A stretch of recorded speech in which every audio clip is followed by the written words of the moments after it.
Hello, in this video I am going to show how to use this Excel file, to check the answers of the problem, find the solubility of calcium phosphate at pH 10. The values, in cells O23 through S23, correspond to the concentrations of the species that you obtained previously when solving the problem. This video is just to check the answers of this problem. First you have to solve the problem. These are the values of Ka from the book of Skug, Fundamentals of Analytical Chemistry, or from the internet. Let us copy these values and paste them here. We obtain these nice distribution diagrams.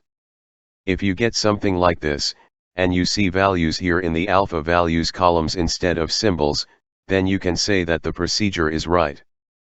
These values, in cells O23 through S23, correspond to the concentrations of the species that you obtained previously when solving the problem. Then, let us copy these values in the green cells, and paste them here, in cells J27 through M27.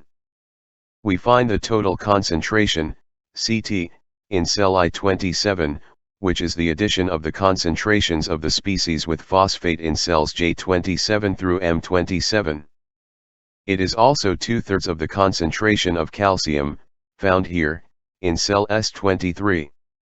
Then, copy the alpha values from Excel at pH 10. This is because the problem says that pH is 10, here. The alpha values at pH 10 are found in cells D38 through G38. This is the pH column. Let us paste these values here, in cells J33 through M33. There is a problem, but do not worry, it is only that Excel pasted the formulas. You just paste the numerical values, click the paste options here, select paste values, and the problem is gone. Now, you can see that the alpha values obtained from Excel are very similar to those from the problem, with these small percentage differences in cells J35 through M35. This is the first indication that the problem is likely well solved.